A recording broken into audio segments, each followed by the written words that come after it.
가지고 육법 공양은 그래서 우리가 절에서 그 큰 행사를 할 때 4월 초팔 행사나 그런 큰 행사를 할 때 이 6가지를 올리는 것을 육법 공양을 올린다고 그렇게 이야기를 하고 있습니다. 공양이란 우리가 그냥 배불리 먹고 신체를 유지하는 그 배불리 먹고 어떤 그 포만감을 가지고 하는데 목적을 두는 게 아니고 우리가 공부를 하는데 최소한의 어떤 체력을 유지하는데 목적을 둬야 합니다. 배가 불러가지고 살이 찌고 말이지. 그리고 공양은 우리가 보면은 쌀 한 톨이 우리 입에 들어오려면은 우주가 득석득석해야 됩니다. 자, 생각해 보십시오. 쉽게 생각하면은 요즘으로 이야기할 때 옛날에도 그랬어요. 농부가 옛날엔 고사하고 지금으로 이야기할게요. 자, 먼저 벽시가 있어야죠. 쌀 한 톨이 들어오려면, 내 입에 들어오려면 벽시를 심어야 합니다.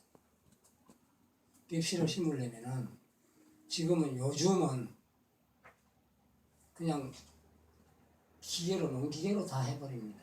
그 농기계가 그냥 간단하게 생기는 게 아닙니다. 그 농기계 하나가 제작되어서 우리 손에 오려면요 수천 명의 사람의 노고를 거쳐야 합니다. 그것뿐입니까? 농사 짓고 물 대고 어쩌고 예를 들어서 물 같은 것도 지금 전부 양수 시설은 양수기도 그냥 한두 사람 그 노력으로 물 퍼지는 게 아니잖아요. 물이 퍼지려면은 그래서 쌀을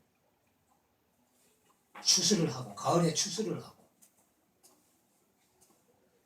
또 여러 장사꾼의 손을 거쳐서 우리 입에 들어 한 톨에 쌀이 들어오려면 진짜 이 우주가 들썩들썩합니다. 농기계 하나 만드는데요. 우리나라에서 다 만드는 것도 있지만 외국에서 수입하는 것도 있습니다. 그러면 그 사람들 다 공기 마시고 살아야 합니다. 물 먹고 살아야 합니다. 이 우주 공간에 있는 물 먹고 공기 마시고 따지고 우리가 그래서 그런 깊은 노고에 대해서 우리가 은혜를 알아야 합니다. 그래서 우리가 오광계를 하잖아요. 특히 불자들은 오광계를 하는데 오광계란 5가지를 관하는 개성을 말합니다. 이 책에 그 다음 오광계가 나오거든요. 이 음식은 어디서 왔는가? 내 덕행으로는 받기가 부끄럽네. 온갖 마음의 욕심을 버리고 몸을 지탱하는 약으로 하라. 도업을 이루고자 이 공양을 받습니다. 그냥 미친 짓을 하고 공양 받는 게 아니고 도업을 이루고자 공양을 받는다고 그랬어요. 우리는 뭐 밥 먹고요 헛짓하는 사람들 많습니다. 진짜로 그 헛짓이 아닌 헛짓인 줄도 모르고 헛짓을 하는 사람들이 많습니다. 밥을 먹고 도업을 이루고자 이 공양을 받습니다. 이 음식이 어디서 왔는가? 그러니까 이 말씀은 무슨 말씀이냐? 내가 이 음식을 받기까지 얼마나 많은 수고와 노력이 있었겠는가 하는 뜻입니다. 내 덕행으로는 받기가 부끄럽네. 내가 내 은행과 말과 행동이 내 하고 다니는 꼬락서니가 내가 생각하고 있는 게 과연 이 음식을 받아도 부끄럽지 않은가를 생각하는 겁니다. 마음의 온갖 욕심을 버리고 우리가 욕심으로부터 불교에서 제일 경계해야 될 게 우리가 삼독심을 경계해야 되거든요. 삼독심을 없애야 합니다. 삼독심이 뭐냐면 탐내고 성내고 어리석고 이 삼독심은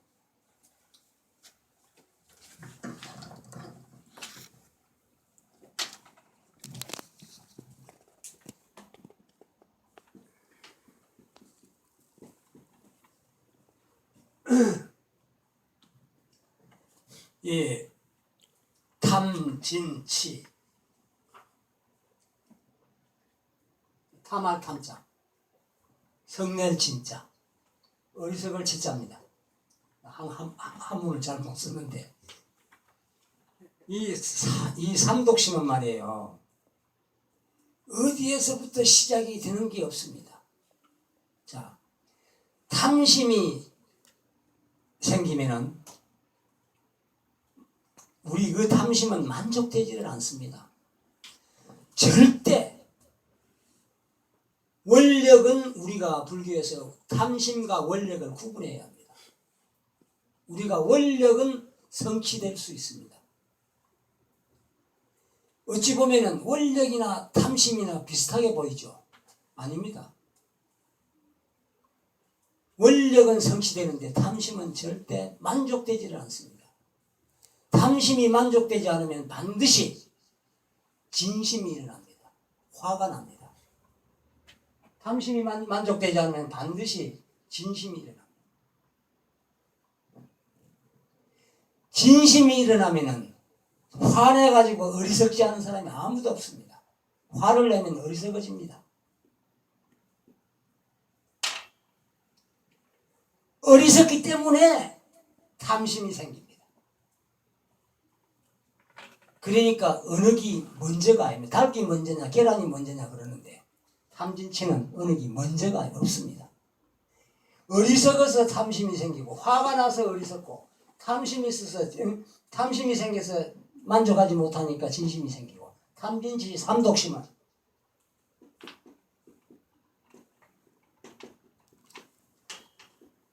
세 가지 독한 마음. 그래서 탐진치를 삼독심이라고 합니다.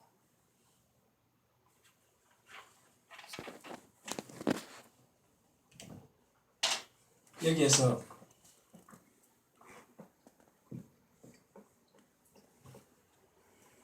온갖 마음의 욕심을 버리고, 구체적으로 따지면 욕심만 버리는 게 아닙니다. 욕심만 버려야 하네. 이 오관계 속에는 욕심만 버리고 욕심을 버리고 했는데 욕심만 버리라는 게 아닙니다. 탐진치 삼독심을 버리라는 겁니다. 욕심에 의해서 진심이 생기고 진심에 의해서 치심이 생기니까 탐진치 삼독심을 그냥 다 없애라는 이야기입니다. 그걸 우리는 알아야 됩니다.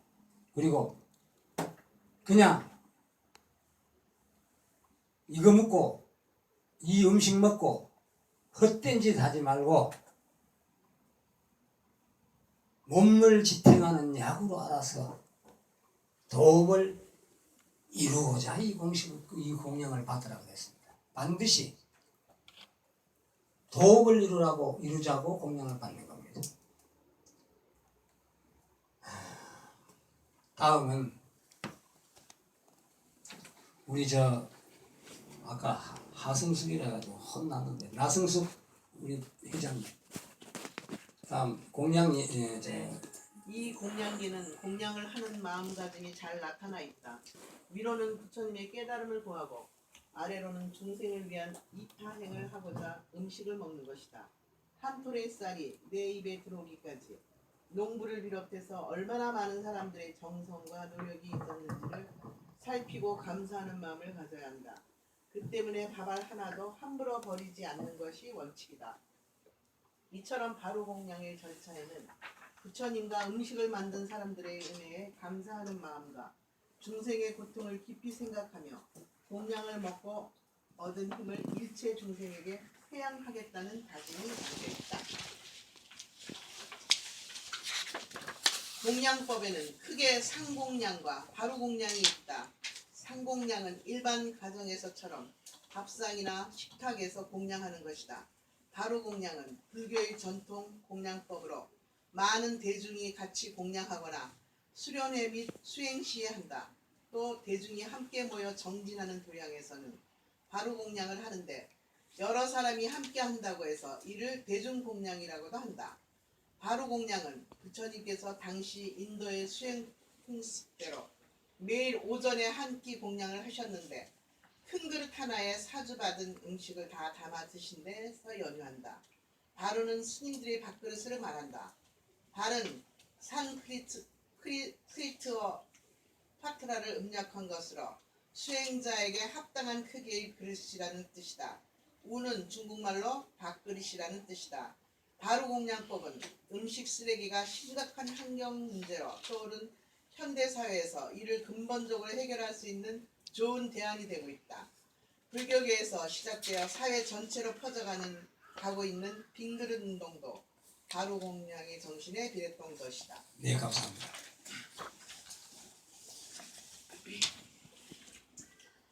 이 공양계를 하는 것은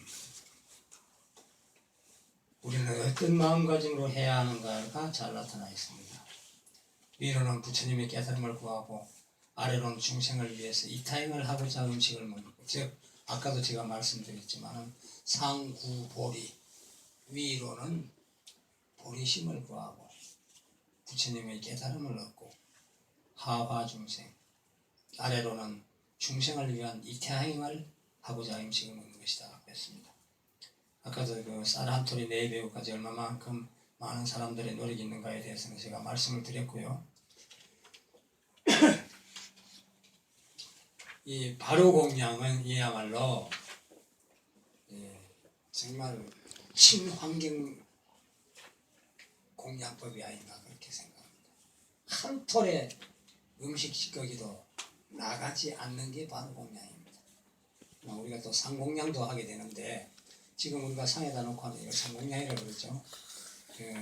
일반 가정이나 이제 법회에 나와서 상공양을 하고 있는데, 바루공양은 교육도 받아야 되고 여러 가지, 언젠가 우리가 공부를 열심히 하다가 보면은 연불선언에서 바루공양도 할 수 있는 그런 날이 있지 않을까 생각합니다. 그런 날을 기대하면서 우리 열심히 정진하기를 부탁드립니다.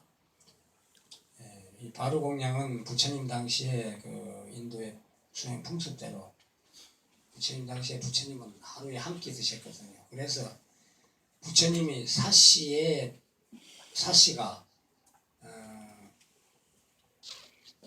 9시부터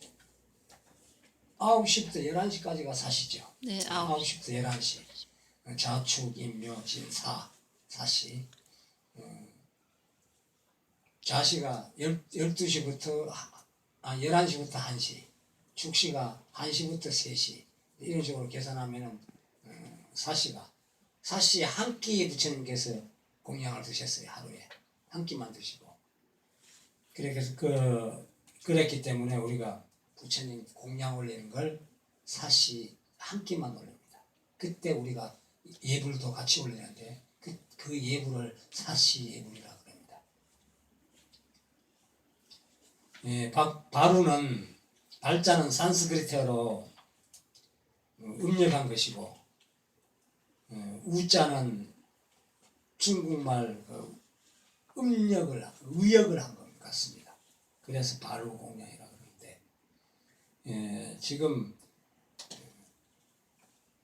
앞으로 바루공양이라는 이런 확실한 어떤 의식이 아니더라도 바루공양의 뜻에 부합하는 공양 방법이 우리 사회에 확산되어야 음식 쓰레기도 줄이고 많은 자원도 아끼고 정말 우리 불교가 큰 일을 할 수 있는 이런 공양 방법이 아닌가 그렇게 생각합니다.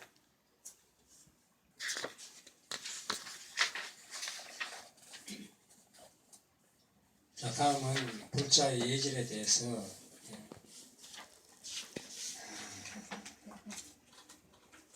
우리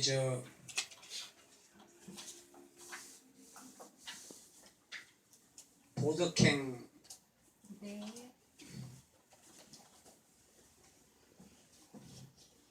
스님을 대하는 예절. 제가 자에게 스님은 스승과 같은 공경의 대상이다.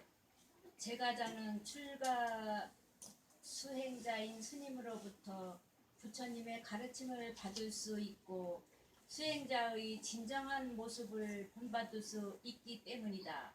그러므로 제가 불자는 스님이 수행하는데 불편함이 없도록 정성껏 공양하는 것이다.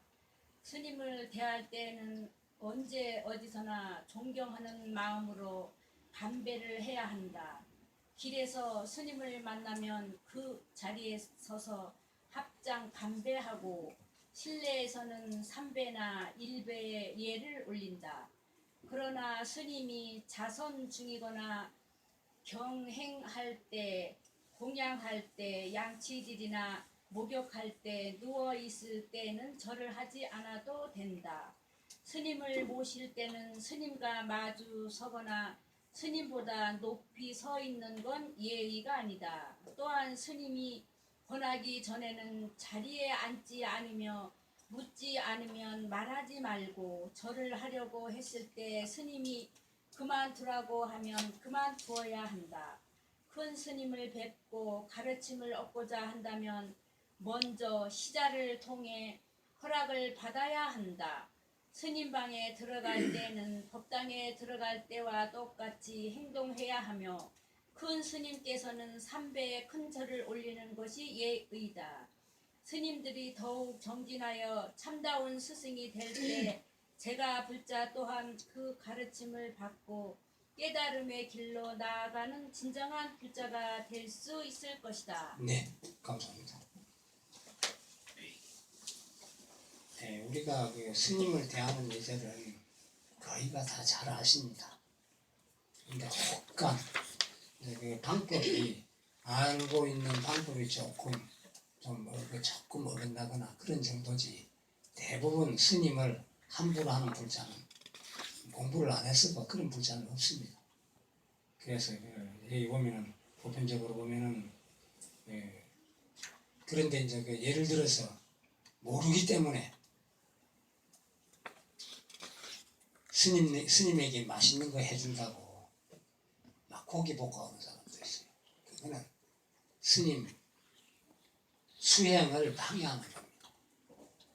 그거는 엎짓는 겁니다. 예를 들어서 말한다면.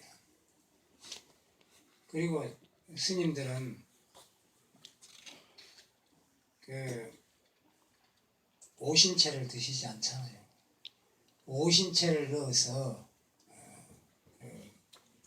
음식을 해다가 드리는 것도 올바르지 않습니다.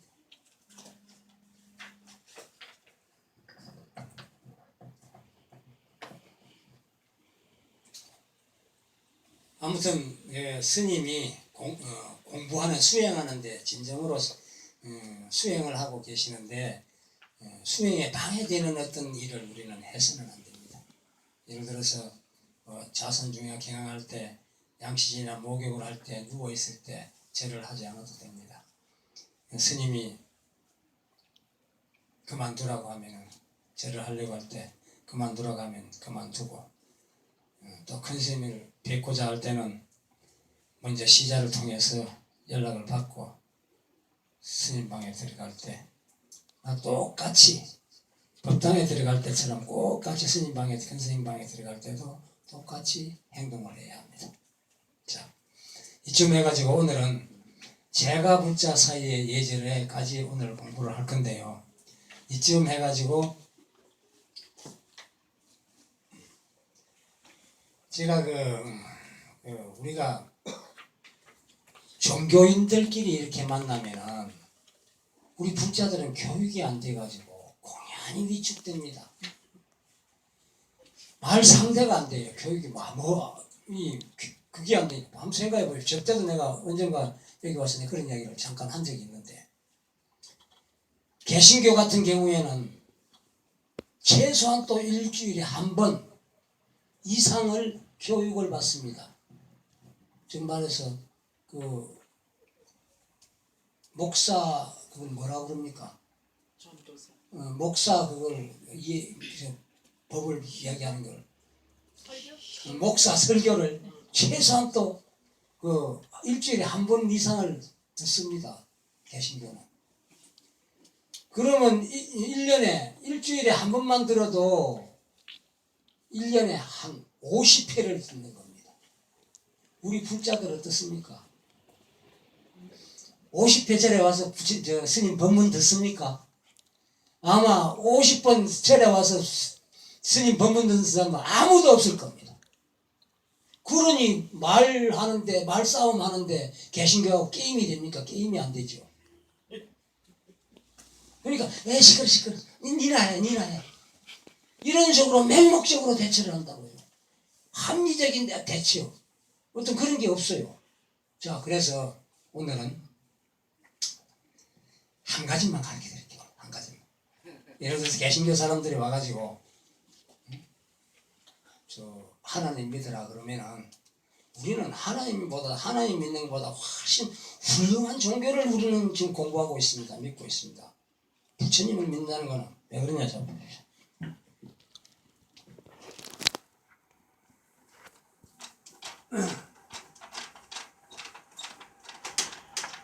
열의 시포 들어봤죠? 열의 시포.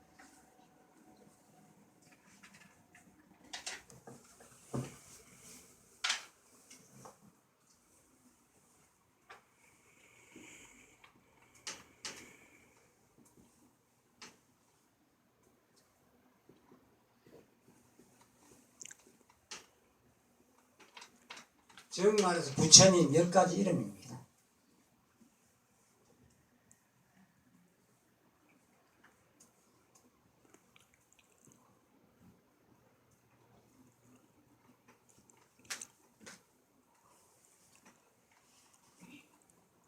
열의 음공 정명지 명행조 선서 세간에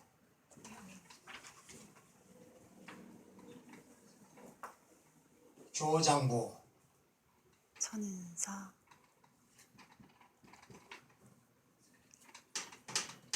요거는 잘 안 나온다. 뒤에서는 잘 안 보여요. 잘 안 보이지? 네. 조금 비켜드릴게. 좀 쓰고 나서 쉽게 예. 이야기할 때 저기 열의 음공 정변지 명행족 선서 세간의 조장부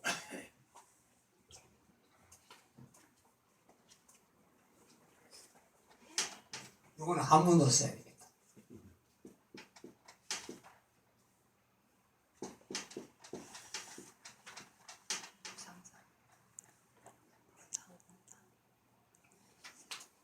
사자가 그냥 한글로 써요. 그러세요. 한문은 어차피 우리 못 쓰는데. 아니 못 쓰는 게 아니라 생각이 제가 안 이건 나잖아요.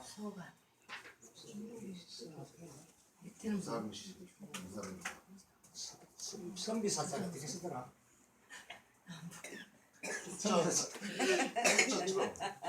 위에가 긴 아니 이거 그 뒤에가 앞에 뭔 변인 거 모르겠네.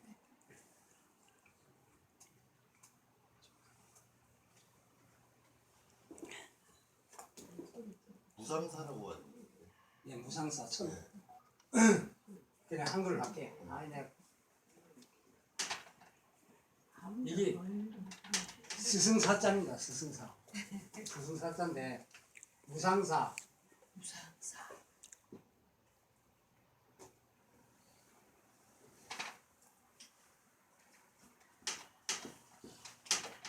천인사.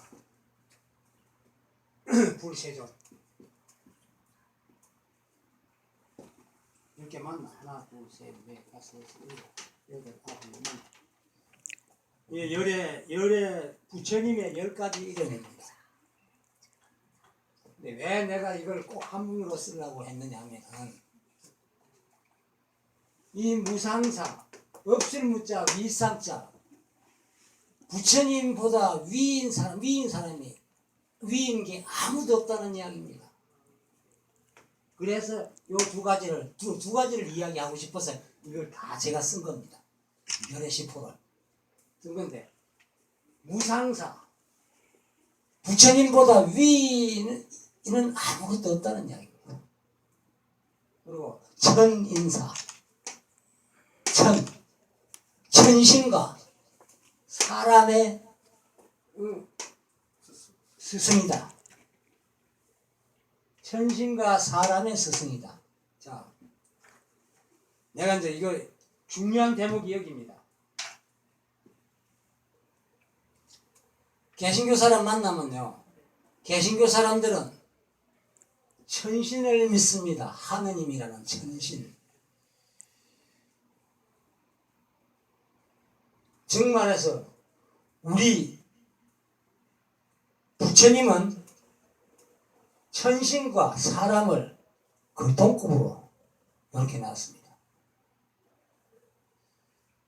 그러니까 천신과 사람의 스승이 부처님입니다.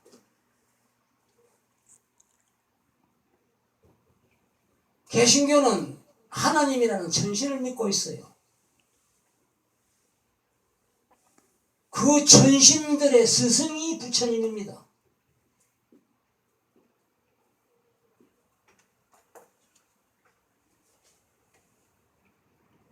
그러니까 우리하고 주하고 게임이 됩니까? 게임이 안 되죠. 우리는 천신하고 동급인데 우리 불자들은 천신하고 동급으로 스승을 모시는 부처님이라는 스승을 모시고 공부를 하고 믿는 사람들이고, 그 사람은 천신들 밑에서 믿습니다 하고 아무것도 모르고 무조건 예예하는 사람들이에요. 그런데 중요한 거는 우리의 스승이신 부처님 세종께서는 한 번도 저때도 얘기했잖아요. 나를 따르라. 나를 따르면 여러분의 가정에 행운이 올 것이고 행복이 올 것이고 예를 들어서 대학에 턱턱 붙을 것이고 이런 말씀 해본 적 한 번도 없습니다. 부처님께서 제일 먼저 초전 법문을 하신 게 사성제 8정도입니다. 사성제가 뭡니까? 네 가지 성스러운 말씀입니다. 고성제, 집성제, 멸성제, 도성제, 이게 사성제입니다. 최초의 부처님이 정각을 이루시고 교진녀 등 5비구를 앉혀놓고 제일 먼저 법문을 설하신 게 사성제 8정도입니다. 그러니 우리는 천신의 스승이신 부처님한테 우리는 공부를 하는 사람이고, 천신의 스승인 부처님의 제자인 천신한테 믿습니다 하고 공부하는 사람들하고 우리하고 자기들하고 같습니까? 다르지. 우리가 급이 한급 높으죠. 이런 이야기를 우리가 알아야 합니다.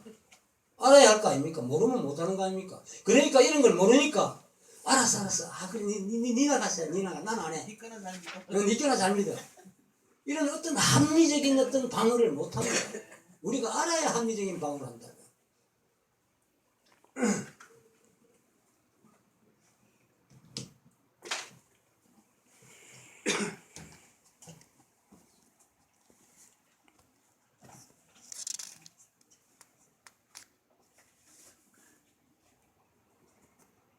그리고 우리 제가불자들 사이에서 예절은, 아까도 내가 어떤 사람을 보고 내가 우리 일심행 보살님 제가불자 사이에 예절하면 책을 안 가져왔습니까? 예. 훌륭하십니다. 저를 줬어요. 제가불자들끼리에는 무슨 법우님, 무슨 거사님 하든지 보살님 하든지 최소한 또 밖에 가서도 그렇게 해야 됩니다. 밖에 가서도 그렇게 해야 되는데 절에 와서도 뭐까지 막 언니 찾고 동생 찾고 이거는 별로 바람직하지 않습니다. 자기야 개섭고 스님이 알죠? 확실히 애도 스님께서 말씀하시잖아요. 그러니까 법명을 부르는 것이 예의라고 봅니다. 그리고 서로 만나면은 서로 나를 낮추고 상대방을 존중해주고 나이가 적든 많든 합장 반배하고 서로를 그렇게 인사하는 게, 그리고 법회 중일 때는 합장 반배는 못할지라도 몽이라도 하고 이런 쪽으로 해야 되고, 반드시 경조사를 당했을 때는 찾아가 돕고, 불자 사이에 어려운 일이 있을 때는 자기 일처럼 함께 해결해야 합니다. 목사님, 불교는 그게 진짜 안 돼 있어요. 그래. 예, 어려울 때 진짜 문제가 심각해. 무슨 일이 생겼는지 예. 안 생겼는지 예. 누가 아픈지 안 아픈지 그게 공부가 안 돼서 그렇습니다. 공부가 안 돼서 그래요. 그걸 공부가 안 됐기 때문에 저는 그렇게 생각합니다. 물론 근본적인 그 심성도 중요하겠지만은 공부가 안 돼 있기 때문에 그게 무슨 뭐 주저주저해지고 그러는가 봐요. 저도 사실은 처음에 그랬거든요. 처음에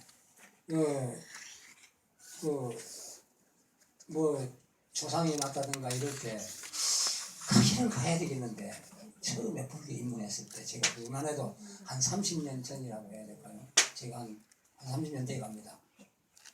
그랬는데 이제 그게 공부가 되어 가니까 그게 아니더라고요. 그게 아니는 걸 느끼겠더라고요. 그런데 공부가 제대로 안 돼서 그렇지 않느냐 그렇게 생각합니다. 그래서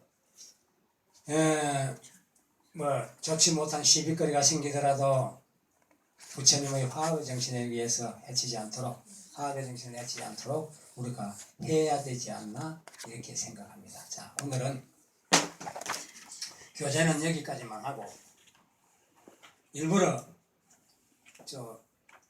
다른 말씀을 제가 하고 싶어서 오늘 시간을 좀 줄였습니다. 질문 한 가지 하면 안 되나요? 예, 그러십시오. 아까 읽었는데 32페이지에 시자라는 큰 스님한테 이제 가르침 놓고자 먼저 시자한테 얘기를 하래요. 상자.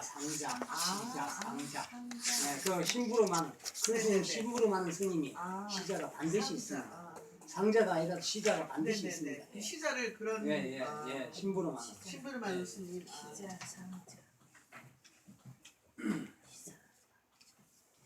이렇게 하면 절대 안 잊어버리거든.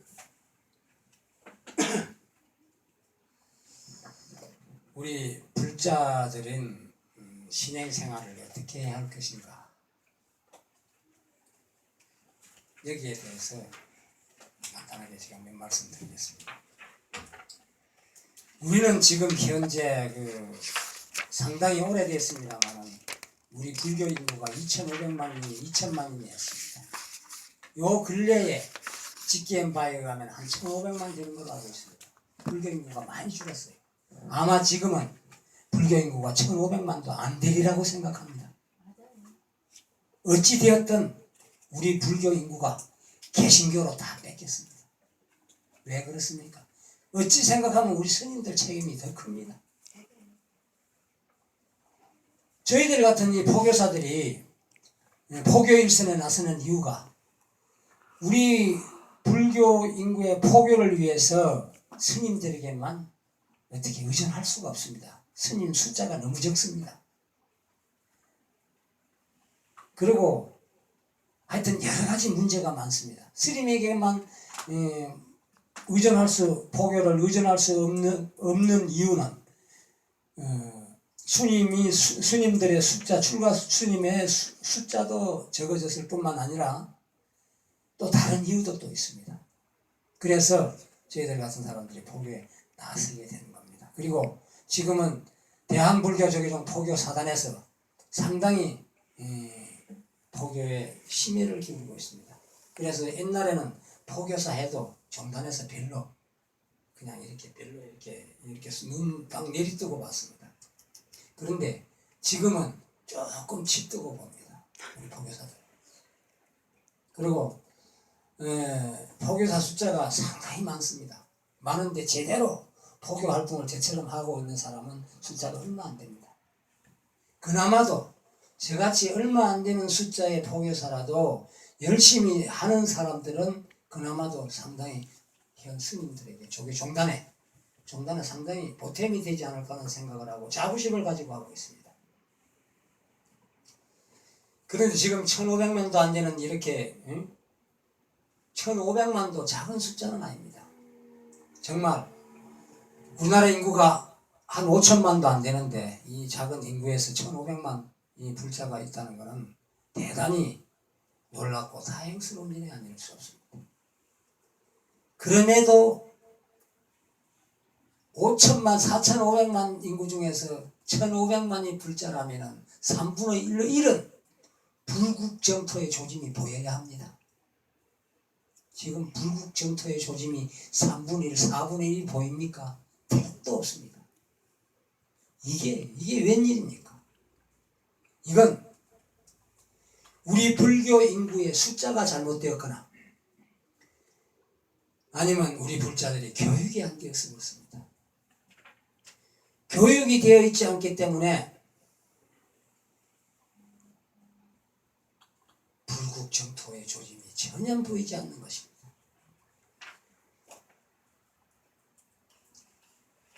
이런 의미에서 우리가 불자라는 것에 대해서 불자의 조건을 한번 생각해 보겠습니다.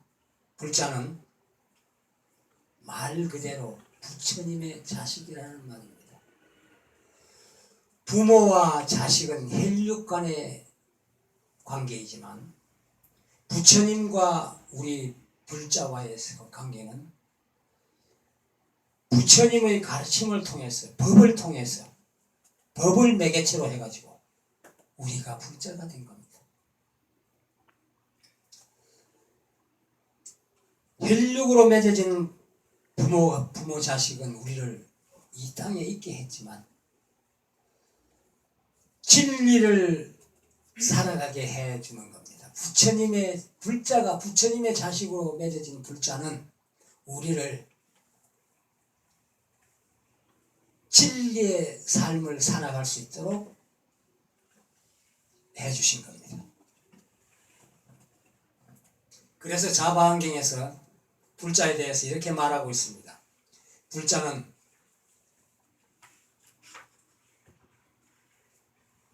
부처님의 말씀을 따라 태어났고 법의 교화를 통해서 새롭게 태어난 사람을 말하고 있습니다. 마음의 문을 열고 가르침을 받아들여야 불자로서 새로운 생명이 잉태된다고 봐야 합니다. 법을 통해서 자기 의식 변화를 가져올 수 있어야만 하고 내적인 사고방식과 외적인 행동을 통해서 새로운 삶을 살아갈 수 있어야 합니다. 제가 아까도 말씀드렸지만 절에 다니기 전과 후가 달라야 합니다. 또 부처님의 가르침으로 철저히 의식화되고 그 의식에 따라서 행동해야 합니다. 자, 구체적으로 우리 불자가 되기 위한 구체적인 조건 몇 가지만 말씀드리겠습니다. 첫째, 불자는 삼보에 기해야 합니다. 그리고 오계를 받아서 지켜야 하며 법명을 받아서, 즉 법명은 계를 받아 불자가 된 수계받은 불자로서의 이름입니다. 첫째, 불자는 삼보에 기해야 하고 오계를 받아서 법명을 받아야 합니다. 계를 받으면서 법명을 받고 팔뚝을 태우고 연비를 한다 하면 우리 불교 오계 받는 통과 의례입니다. 살을 태우는 아픔으로 참회진을 하면서 과거의 청산과 참회, 과거를 청산하고 참회하고 미래의 약속을 육신을 태워서 한다는 다짐과 맹세입니다. 엄격한 의미에서 우리 불자는 불교에 입문하고 난 다음에 세계관, 인생관, 가치관, 생사관이 자기 변화를 일으켜야 합니다. 그러기 위해서는 자기 변화를 일으키기 위해서는 나중에 뒤에 가면은 아마 나올 겁니다. 사성제 8정도가 나올 건데 사성제 8정도의 제일 첫 번째가 정견입니다. 올바른 견해. 정견, 정사, 정허, 정합, 정명, 정정진, 정념, 정정, 이 8가지가 8정도거든요. 8정도의 제일 중요한 게 정견입니다. 올바른 견해를 가지고 살아야 됩니다. 자, 우리가 견해가 얼마나 중요한가를 우리가 공부해 보겠습니다. 만약에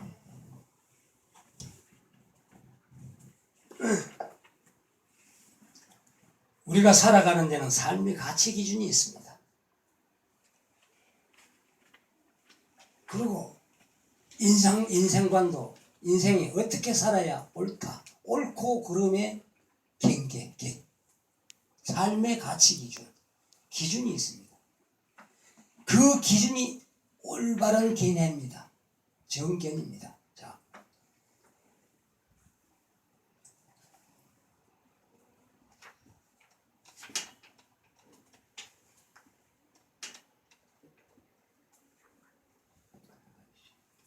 안 나오나? 침 묻혀서 하세요.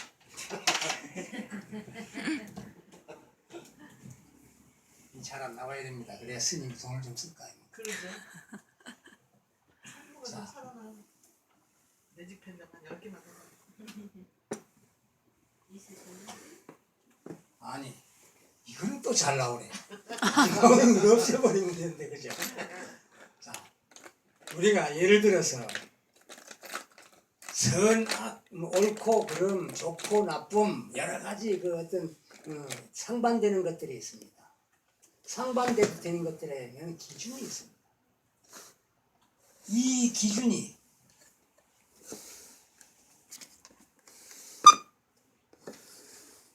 삶을 살아나가는데 옳고 그르고 또 서착하고 나쁘고 악하고 좋고 좋지 않고 이 기준이 예를 들어서 이렇다고 가정을 합시다. 이 기준은 각자 자기가 만듭니다. 이 기준은. 그래서 이 기준이 정견이 되어야 합니다.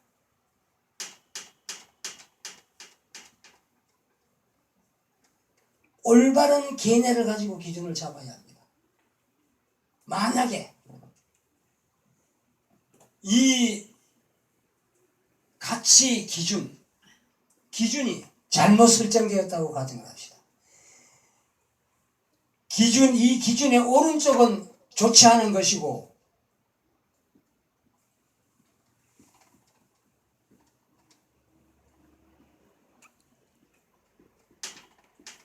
왼쪽이 좋은 거라고 가정을 합시다.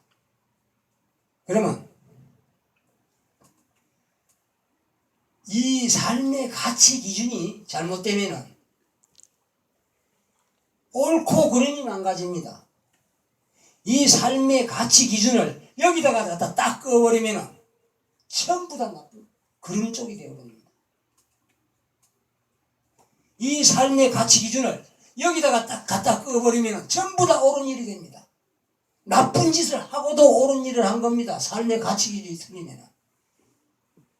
그래서 우리는 확고한 견해를 가지고 올바른 견해를 가지고 우리는 살아야 합니다.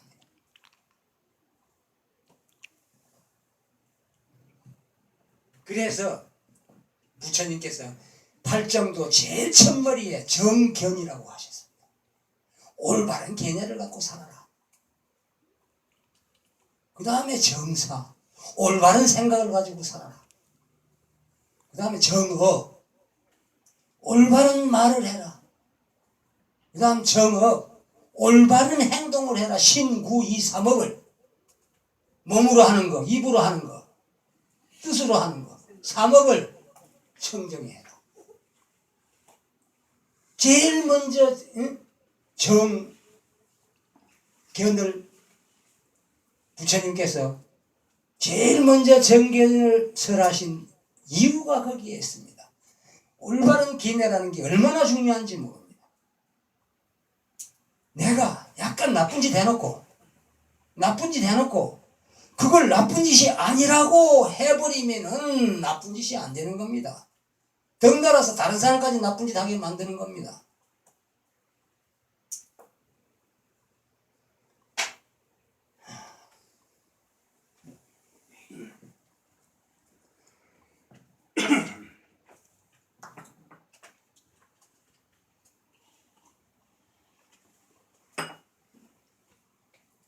그래서 우리는 오기를 받고 철저한 약속과 함께 출발해야 합니다. 부처님의 가르침이 아닌 것은 타협하지 말아야 합니다. 부처님의 가르침과 상반되는 것은 철저히 배격해야 합니다. 그걸 철저히 배격하지 못하고 적당하게 타협을 해서는 절대로 안 됩니다. 정법을 따르고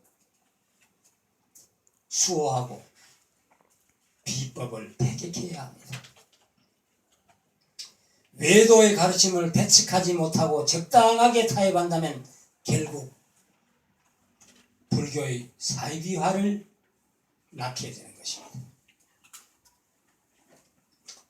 만약 2000만 불자, 1500만 불자를 표방하는 우리 불교를, 우리 불자들을 과거에 2600년 전 부처님께서 지금 현실 우리나라 불교를 보고 계신다면 과연 부처님은 뭐라고 하실까요? 정말 참 이건 내 가르침이 아닌데 아마 그러실 겁니다. 왜 그러느냐?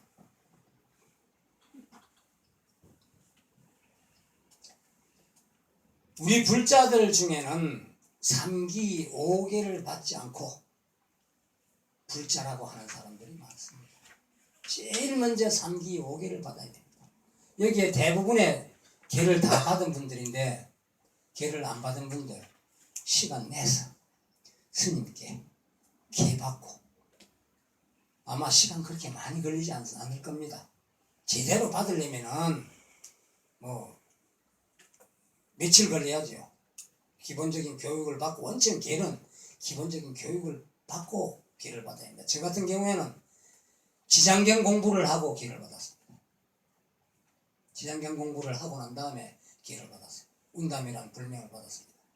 지장경 공부를 3개월인가 했어요. 3개월인가 하고 그리고 개를 받았어요. 그렇게는 못할지라도 최소한 또 5개 정도는 받고 불명 받고 그러고 하는 게 좋지 않느냐 그렇게 생각합니다.